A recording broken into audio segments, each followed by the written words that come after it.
हाथों को उठाओ, बोलो पवित्र आत्मा मैं आपका स्वागत करता हूं मेरी लाइफ में, हमारे बीच में। आज जितना वचन मैं सुनूं, मैं आपकी सहायता के द्वारा 100 गुना फल लेके आऊं। अंधकार की शक्तियां इन वचनों को चुरा ना सके, मेरी जिंदगी सेम ना रहे।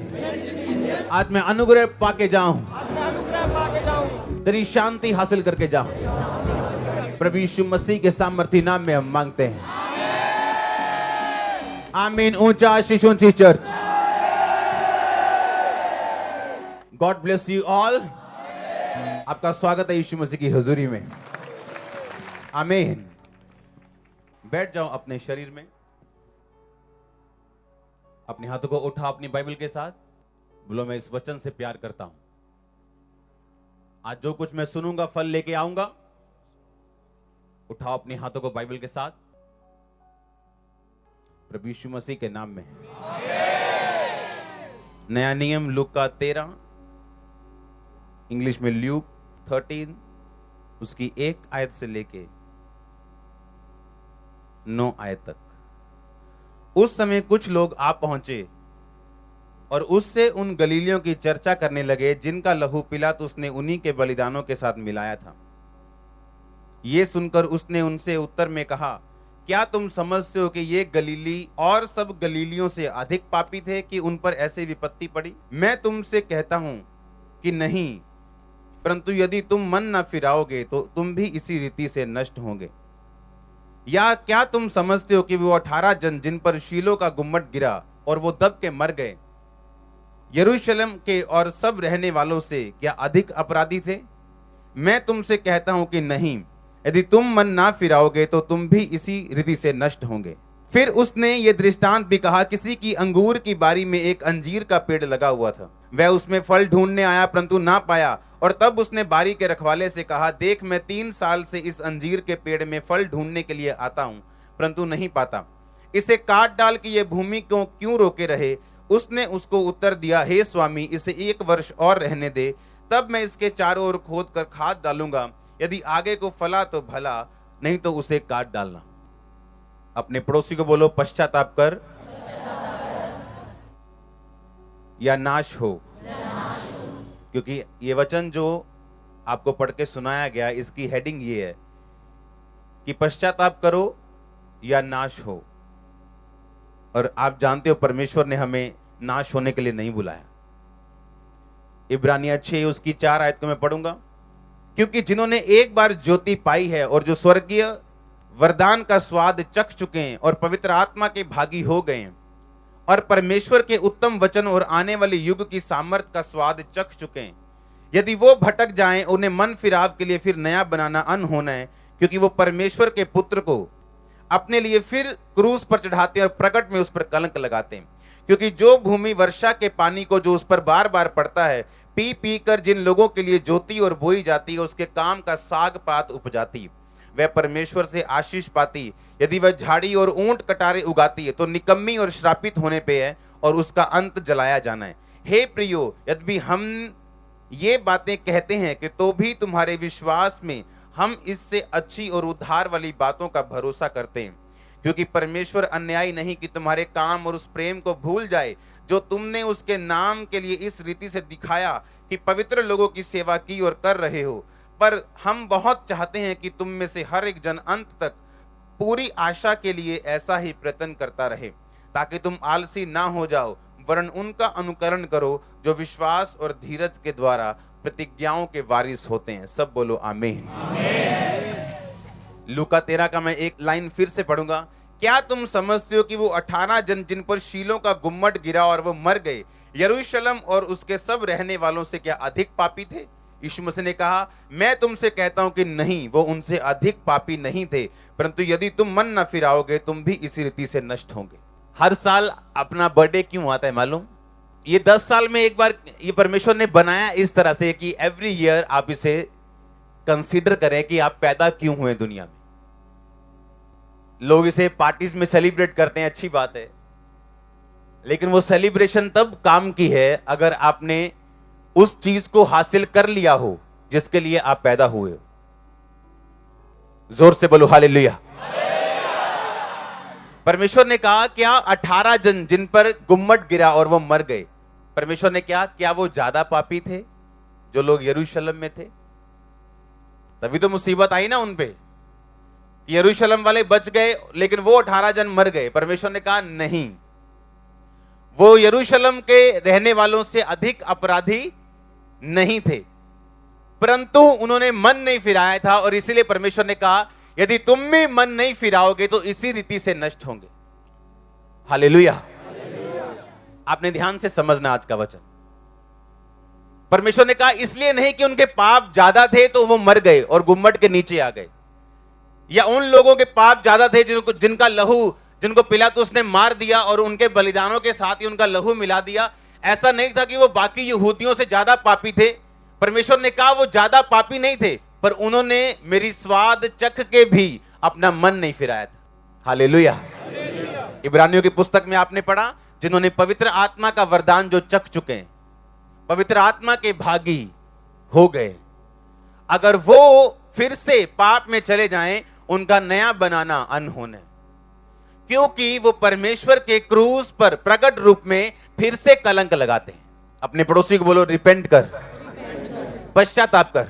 परमेश्वर ने एक सीधी बात बोली। परमेश्वर ने कहा वो 18 जन जो एक एक्सीडेंट में मर गए, क्या वो ज्यादा पापी थे तब मर गए?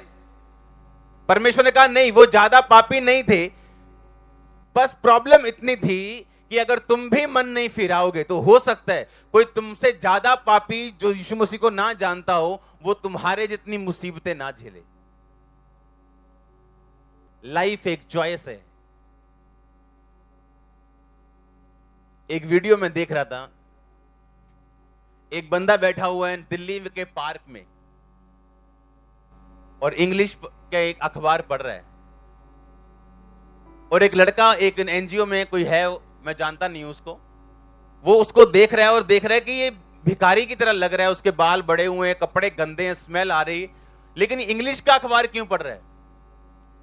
उसके पास गया, उसने कहा अंकल आप इंग्लिश का अखबार कैसे पढ़ रहे हो? कहता मैं ग्रेजुएट हूं, 5 साल मैं कनाडा में रहा हूं, वहां पढ़ा हूं, यहां पढ़ा हूं, मेरी फैमिली कनाडा में है, और जब मैं कनाडा में पढ़ने के लिए गया तो वहां मुझे गंदी आदत लग गई, एक ग्रुप में वहां पे एक गैंगस्टर में वहां पड़ गया, नशे में चला गया, सब तरफ गड़बड़ कर दी, और उसके बाद मेरे भाई ने मेरा वीजा कैंसिल करा के मुझे वापस भेजा। तब से मेरी जिंदगी कभी भी सेम नहीं रही, मेरी फैमिली ने मुझे एक्सेप्ट नहीं किया। आज एक टूटे हुए कमरे में मैं रहता हूं, चौकीदारी करता हूं, और चौकीदारी जिस घर में करता हूं वो उसी कमरे में मुझे रहने के लिए देते हैं। मेरे पास कोई खाना नहीं, सामने मंदिर है, वहां पे जाके मैं भीख मांगता हूं और लंगर खाता हूं, और इसी तरह अपना जीवन में व्यतीत करता हूं। लाइफ को हल्के में मत लो, क्योंकि ये आपको वो नहीं देगी जिसके लिए आप डिजर्व करते हो, ये आपको वो देगी जिसके लिए आप फाइट करते हो। आज फेलियर लोग जो फेल हो चुके अपनी लाइफ में, ये नहीं है कि वो फेल हो गए, उनको अपॉर्चुनिटीज नहीं मिली, उनको मौके नहीं मिले, ऐसा नहीं है। उनको मौके मिले अपनी लाइफ में, पर उन मौकों का उन्होंने फायदा नहीं उठाया। प्रभु यीशु मसीह ने कहा ऐसा नहीं कि दूसरे लोग जो नहीं मरे एक्सीडेंट में वो कम अपराधी थे। परमेश्वर ने कहा हो सकता है कि वो उनसे ज्यादा अपराधी हों, पर जिन 18 लोग जो एक्सीडेंट के गुम्मट में मर गए वो उन्होंने मन नहीं फिराया था। वो यहोवा के वचन को जानते थे और जानबूझ के भी अपना मन नहीं फिराया। हालेलुया। आज हम परमेश्वर के भवन में वचन को जानते हैं, पवित्र आत्मा का स्वाद चख चुके, हीलिंग्स देख चुके, सब कुछ कर चुके, बपतिस्मा ले चुके। अगर हम भी वही काम करेंगे जो अन्य जातियां करती तो हमारी सजा ज्यादा होगी, क्योंकि शैतान आपको भरमाएगा, देख तेरी सहेली भी तो वैसी ही है, देख तेरा दोस्त भी तो वैसा ही है, उसको क्या हुआ? कुछ भी तो नहीं हुआ। पर परमेश्वर ने कहा नहीं, अगर तुम भी मन नहीं फिराओगे तो उन्हीं लोगों की तरह नाश होगे। वो आपसे 10 गुना बुरे काम करके बच सकते हैं, अभी वचन को नहीं जानते, पर लिखा जो वचन को जानता है, लिखा अगर उसने मन नहीं फिराया। मन फिराने का मतलब रिपेंट, यूनानी में इसका मतलब है किसी गलत चीज को करके पछताना और उसके लिए पश्चाताप करके उसको छोड़ देना। ग्रीक भाषा में इसका मतलब है एक पाप के लिए पछताना, एक पाप करके उसके लिए गिल्टी फील करना और उसके बाद रिपेंट करना, तौबा करनी और उसको सदा के लिए छोड़ देना। क्योंकि बाइबल कहती पाप शर्मिंदगी और मौत लेके आता है। जब पाप आएगा शर्मिंदगी पीछे आएगी और मौत पीछे आएगी।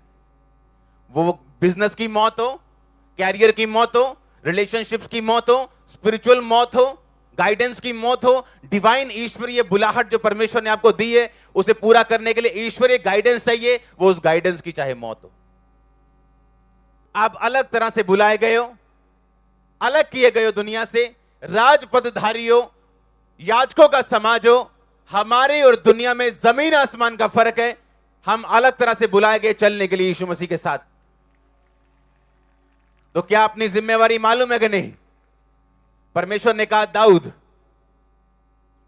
मैंने तुम्हें भेड़ों के पीछे चलने से इस मनसा से बुला लिया कि तू इस्राएल का राजा बने। यह परमेश्वर का प्लान था, दाऊद के लिए नहीं, दाऊद के भाई के लिए।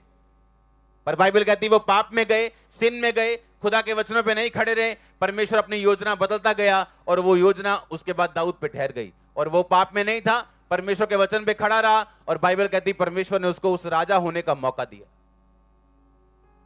आमीन। क्या हमें यह लगता है कि एक चीज को हम वचन को परे करके हासिल कर लेंगे और वो चीज हमारे लिए बरकत का कारण ठहरेगी? क्या ऐसा हो सकता है? नहीं हो सकता। ऐसी मैरिज जो वचन तोड़ के हुई हो, क्या वो बरकत का कारण ठहरेगी? क्या उसमें शांति होगी? पर मैं ऐसे लोगों को भी जानता हूं सिर्फ मैरिज के लिए वो सेवा छोड़ सकते हैं कि यहां हमारा बॉयफ्रेंड गर्लफ्रेंड का चक्कर नहीं चलने देंगे, चलो चर्च के बाहर।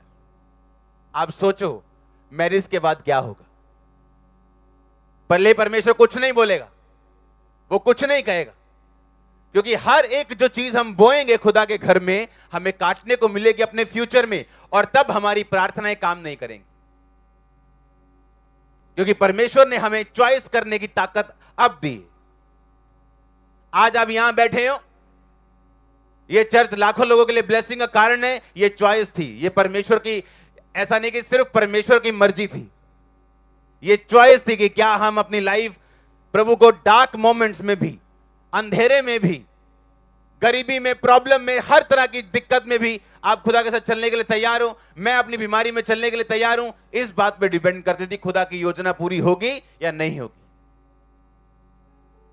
परमेश्वर ने कहा 18 जन मर गए। परमेश्वर ने कहा तुम क्या समझते हो, ये 18 जन यरूशलेम में रहने वालों से क्या ज्यादा पापी थे? परमेश्वर ने कहा नहीं, वो ज्यादा पापी नहीं थे। अगर तुम भी मन ना फिराओगे इसी रीति से नष्ट होंगे। आपको मालूम है शैतान झूठ है, आपको मालूम है वो कपटी है, वो दिखाने आता है कोई बात नहीं, ये छोटी मोटी बात है, तुम कर सकते हो। याद रखना एक बात को, शैतान जब अपने लेफ्ट हैंड से आपको कुछ मीठा खाने के लिए देगा, अपने राइट हैंड से आपकी लाइफ से वो चीज ले लेगा जिस पे आपकी पूरी जिंदगी निर्भर करती। आपको खब्बे हाथ से वो देगा, ऐसे मेरे स्पिरिचुअल फादर बोलते हैं, आपको लेफ्ट हैंड से वो देगा और राइट हैंड से वो चीज लेगा जिस पे आपकी लाइफ डिपेंड करती है, जिसके लिए आप बुलाए गए हो, जो आपके डिवाइन कॉलिंग है। आप वो मिस कर दोगे और आप खब्बे हाथ वाले लड्डू खा के बोलोगे मैं ब्लेस हूं। हमें वो पहला दिन नहीं भूलना चाहिए जब हम मसीह में आए। क्या हालत थी, कितने डिप्रेस थे, दुखी थे, बीमार थे, और जब परमेश्वर ऊंचा करे वो हालत याद करो कहां से हम उठाए गए। हाँ या ना? ऐसे लोगों को हम जानते हैं, पोचा मारने वाले, चर्च में पोचा मारते थे, खुदा ने पुलपट पे चढ़ा दिया, अब गर्लफ्रेंड रख के बैठे, खुदा ने फिर नीचे उतार दी। हमें शर्म आनी चाहिए। और जब परमेश्वर हमें ऊंचा करे तो परमेश्वर कहता वो 18 जन जो मरे, याद रखो वो ज्यादा पापी नहीं थे, पर उन्होंने मन नहीं फिराया। 2020 की शुरुआत में 2020 के लिए खुदा के लिए जोर से तारीफ करो एक बार। इतना बेस्ट ईयर ये मेरा चला है ना अभी, शानदार। और जो रिजल्ट मिलने वाले इस साल, आपको मजा आने वाला है चर्च। 2020 में रुकने वाले नहीं हम, और सेम मसा आपकी लाइफ पे होगा। तो आप जानते हैं ये आमीन कब असर करेगा? जब आप ये वर्ड मानेंगे जो मैं बोल रहा हूं। ये प्रोफेसी उसके लिए है जो इन वचनों पे चल रहा है। आमीन। परमेश्वर ने कहा वो ज्यादा पापी थे क्या? और चेले देख रहे, कहते प्रभु हमें तो मालूम नहीं। प्रभु ने कहा नहीं। तुम्हें ऐसा लगता कि वो शायद ज्यादा पापी थे इसलिए मर गए? परमेश्वर का नहीं, वो ज्यादा पापी नहीं थे, पर उन्होंने मन नहीं फिराया था। मन फिराने का मतलब है रिपेंट। ग्रीक भाषा में इसका मतलब है किसी चीज के लिए पछताना और उसको फिर गिल्टी फील करके छोड़ देना। अपना माइंड, अपना ध्यान उस चीज की तरफ से हटा लेना और परमेश्वर के साथ फिर से खड़े हो जाना। लाइफ सबको मौका देती है, उस मौके का फायदा नहीं उठाओगे। एक यंग लड़का एक हॉस्पिटल के बाहर पड़ा हुआ, बाथरूम की स्मेल आ रही है उससे।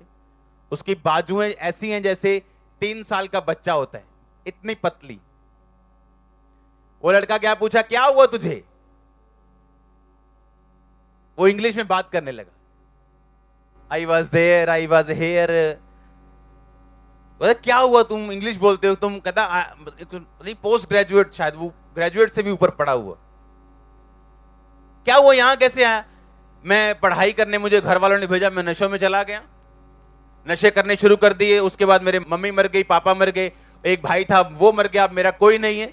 उसके बाद मैं दारू पीने लगा, दारू इतनी बढ़ गई, लीवर की इन्फेक्शन हो गई, अब मैं मरने वाला हूं। हॉस्पिटल में गया, डॉक्टर ने इलाज करके छोड़ दिया, पैसा नहीं है खाने का, पहनने का। एक फटा हुआ लिफाफा अपने नीचे बिछा के उसके ऊपर लेटा हुआ। पोस्ट ग्रेजुएट, क्योंकि लाइफ आपको मौका देती है।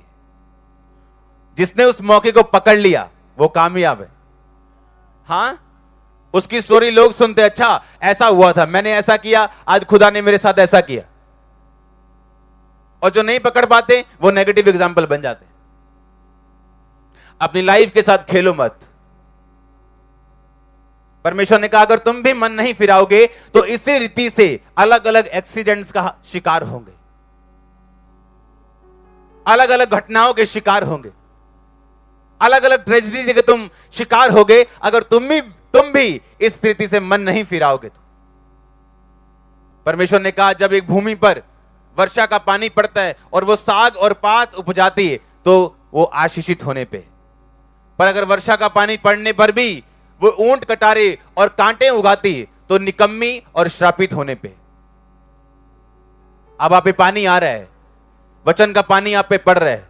अगर साग पात उपजाओगे, जिंदगी बदलोगे तो लिखा तुम आशीषित होगे, अगर वही कांटे उगाओगे तो लिखा तुम श्रापित होंगे। परमेश्वर ने कहा मालिक आ रहा है और 3 साल से फल ढूंढने के लिए और पेड़ पे कोई फल नहीं, और उसने कहा इसको काट दो और इसकी जगह दूसरा लगाओ। माली ने बोला 1 साल और दे दे मुझे, मैं फिर गोडी करूंगा, खाद डालूंगा, पानी दूंगा, दवाई दूंगा, कुछ करूंगा, फला तो फला, नहीं तो तू काट डाल। जो पहले साल आपने गलतियां की वो दूसरे साल नहीं चल सकती, अब चौथे साल नहीं चल सकती। परमेश्वर ने कहा वचन में अब उम्र के हिसाब से तो तुम्हें गुरु हो जाना चाहिए था, लेकिन अभी भी तुम दूध पीते बालक हो जिसको सब चीजें वही चाहिए। परमेश्वर ने कहा नहीं, ऐसा नहीं होना चाहिए। जितनी उम्र तुम्हारी आत्मा में हो गई अब तुम्हें बुरे और भले की पहचान हो जानी चाहिए, क्योंकि उनकी ज्ञान इंद्रियां, लिखा बाइबल कहती है कि बुरे और भले का पहचान करने में उनको समझ आ गई। इसके साथ क्या हुआ था जब इसने पाप किया, फलाने के साथ क्या हुआ था जब मैंने गलती की थी, मेरे साथ क्या बीता था। अब लिखा तुम्हारी ज्ञान इंद्रियां पक्की हो गई और वो जानती हैं कि मुझे क्या करना और क्या नहीं करना। और परमेश्वर ने कहा ऐसी भूमि बनो, अगर वचन का पानी तुम पे आए तो वो फल लेके आना चाहिए, उसका रिजल्ट आना चाहिए। तो परमेश्वर ने कहा फिर तुम आशीषित होने पे होंगे, तुम आशीषित ठहरोगे। और सोचो अगर परमेश्वर बोल रहा है अपने मुंह से तुम आशीषित होंगे तो वो आशीष कहां कहां जाएगी, याद रखो। नहीं, किधर किधर जाएगी, कौन कौन से एरिया में आपकी लाइफ के जाएगी। याद रखो, हर एरिया को वो छुएगी। छुएगी कि नहीं छुएगी? हां, कहता अगर तुम साग और पात उपजाओगे, जो वचन तुमको मिल रहा है, अगर तुम उसका रिजल्ट दोगे, उसका फल दोगे। परमेश्वर ने कहा जिनको पिलातुस ने मार दिया, क्या वो अधिक पापी थे? परमेश्वर ने कहा नहीं, वो सब गलीलियों से अधिक पापी नहीं थे, पर अगर तुम भी मन नहीं फिराओगे तो इसी रीति से नष्ट होंगे। यीशु मसीह का पहला प्रचार था मन फिराओ, क्योंकि स्वर्ग का राज्य निकट आ गया। अपने पड़ोसी को बोलो, बोलो मन फिरा, रिपेंट, क्योंकि स्वर्ग का राज्य नजदीक है। आमीन। अपने पड़ोसी को बोलो मन फिरा।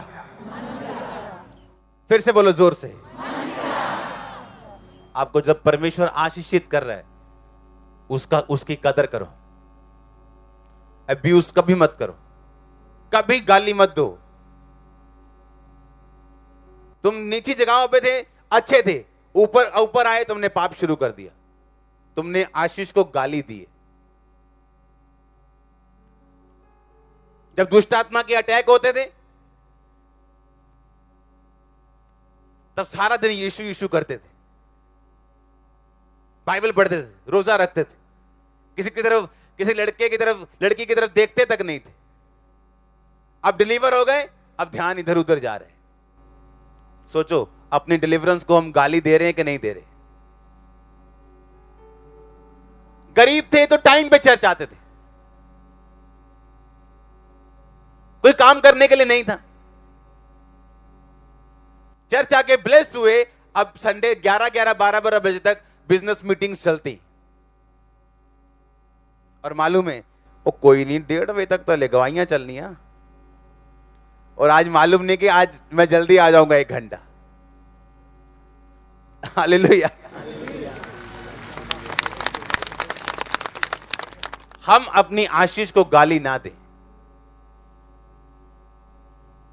कोई पूछता नहीं था, कहीं बैठे थे ऐसे ही तो सही थे, कहीं ऊंची पोजीशन में आ गए सेवा में तो पाप कर रहे हैं, हमने गाली दी।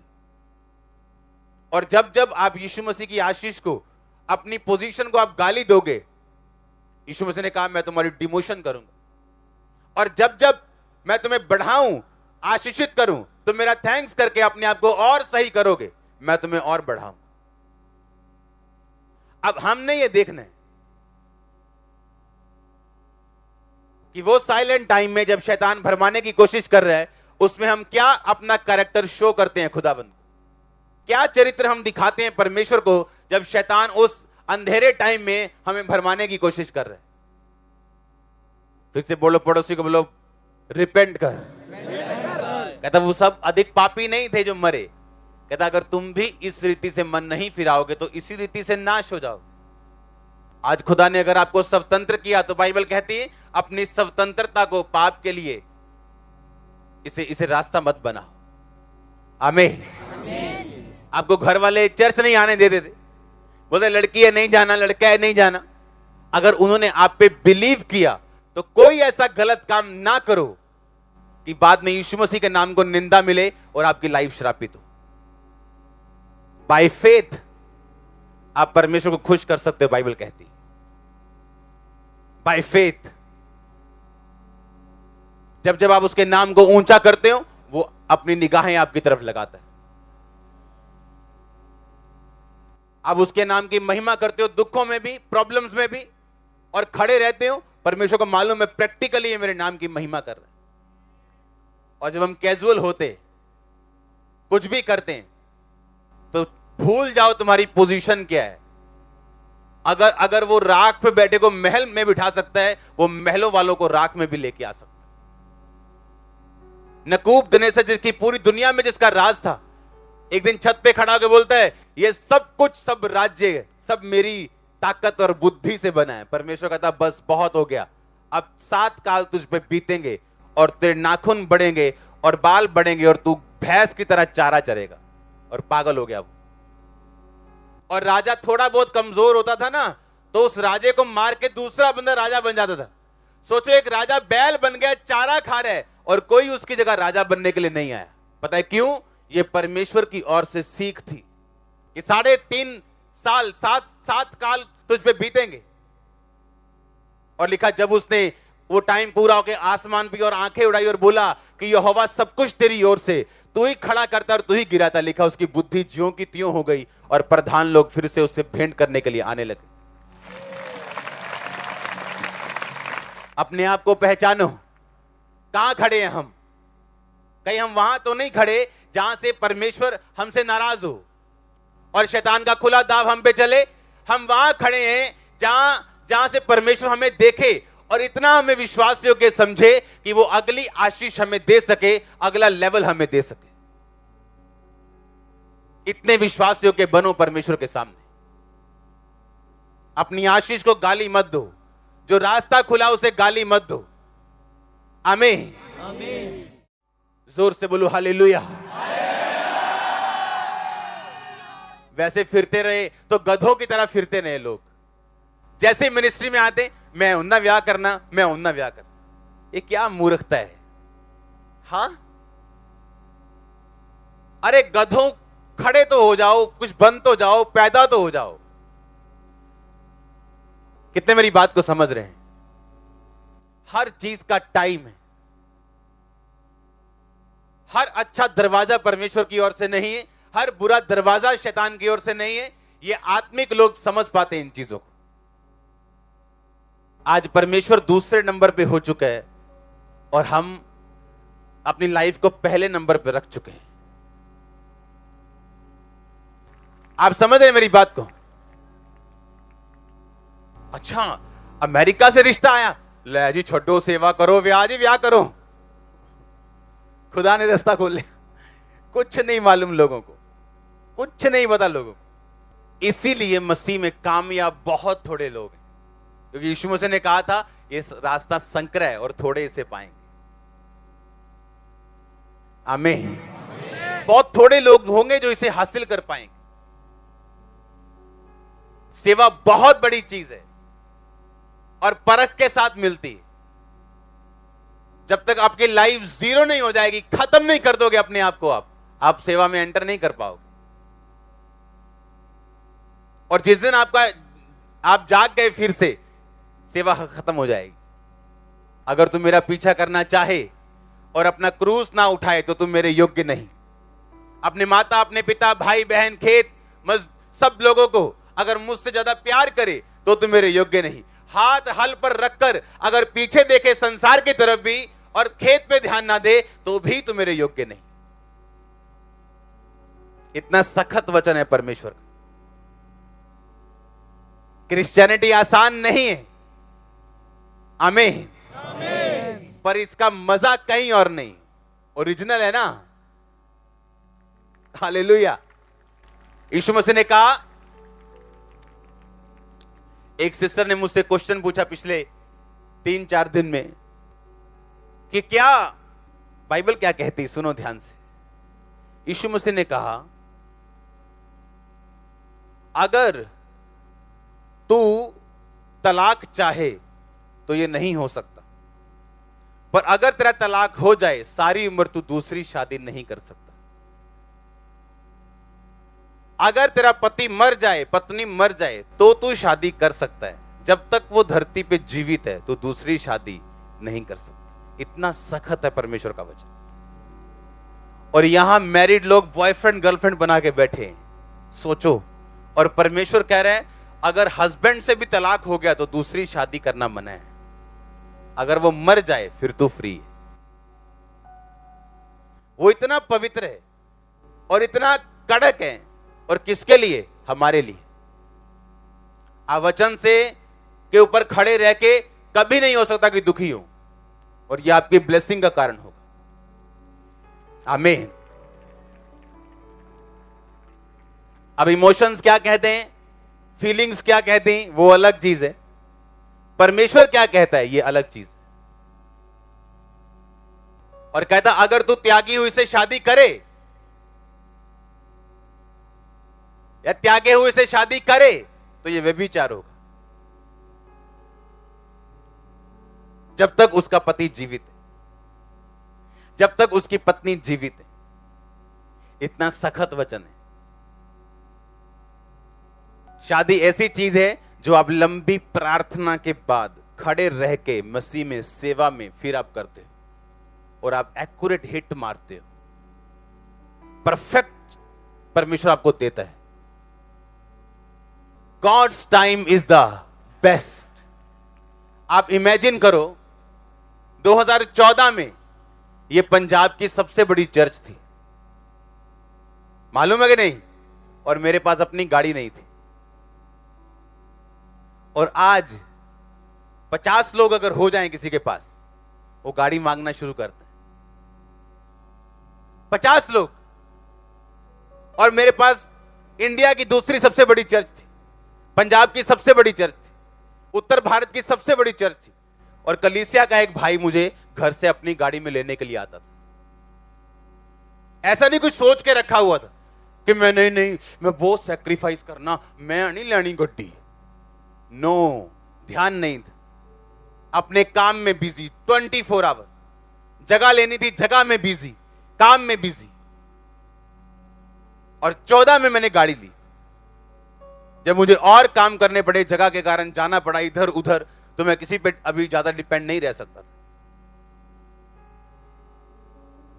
और जब मैंने गाड़ी ली थी, उसका जो नंबर आया, मैंने 3 साल बाद चेक किया, उसका नंबर था 5185, मेरा बर्थडे। बिना बताए, यानी मैंने जानबूझ के लिया, मुझे खुद मालूम नहीं था। मेरी पहली गाड़ी, उसका नंबर था 5185 और ली भी बर्थडे पे थी। परमेश्वर ने कहा ले गिफ्ट, मैं देता हूं, नंबर भी खुद लिख के देता हूं। और 3 साल बाद, मैरिज के बाद, एक बेबी के बाद, मॉडल टाउन में मैं दुकान के बाहर खड़ा हूं, मैं अपनी गाड़ी देखी, मैंने कहा ये क्या है? ये नंबर तो मेरा बर्थडे है। God's time, best time. 2011 में ये चर्च के बारे में पूरे इंडिया के मीडिया में आना शुरू हो गया था। और मेरे पास अपनी कार नहीं थी, रेंट पे रह रहा था। 2016 तक मैं रेंट में रहा हूं।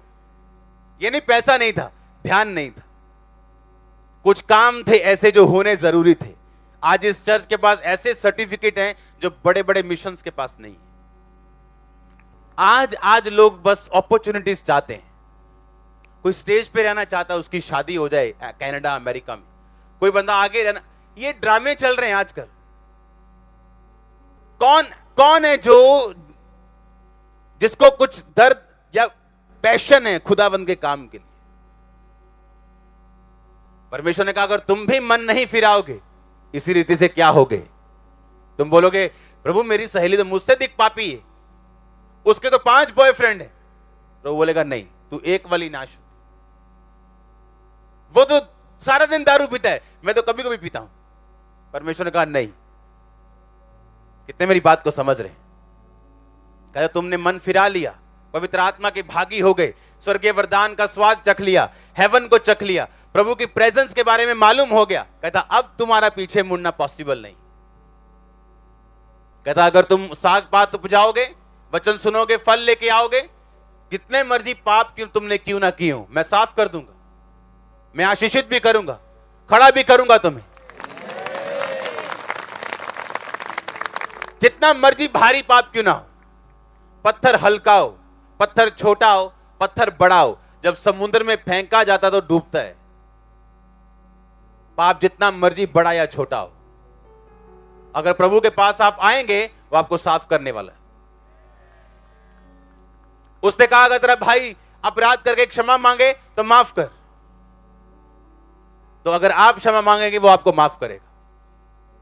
लेकिन यहां वाले भाई बोलते हैं हम माफ नहीं करेंगे।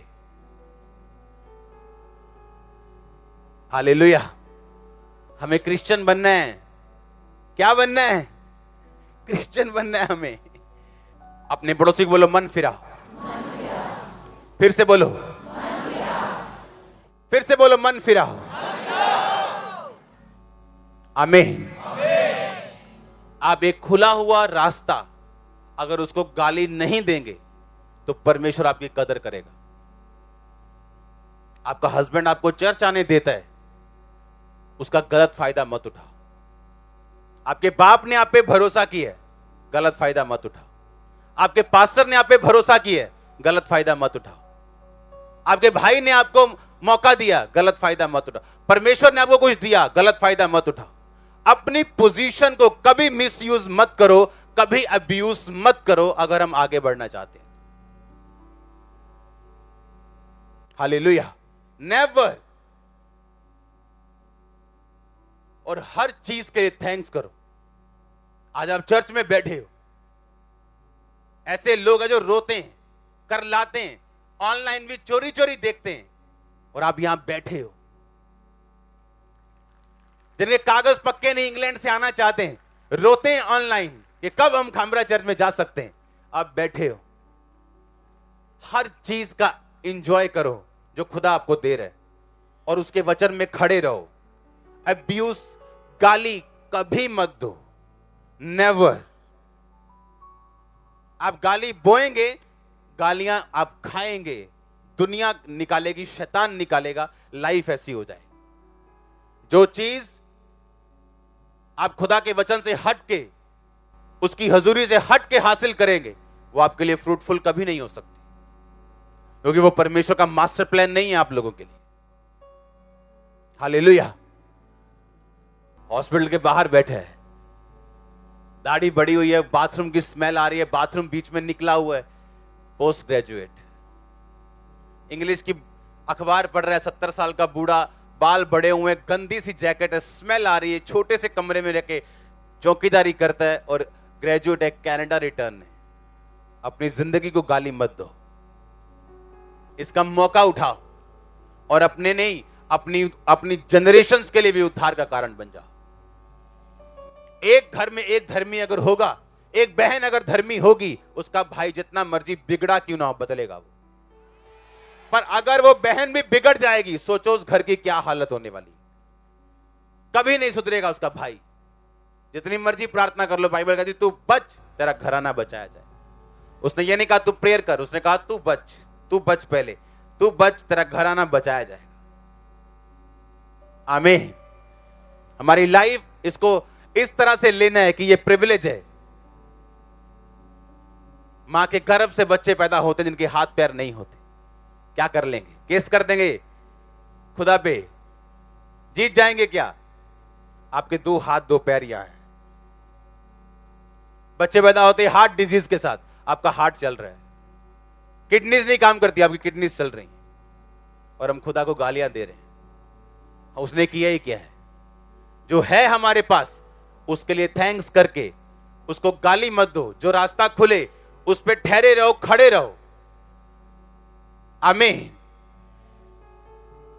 पहले हम नीचे बैठे थे तो कोई हमारी ओर देखता नहीं था, हम किसी की ओर देखते नहीं थे। हाँ, हम वॉलंटियर बन गए अब।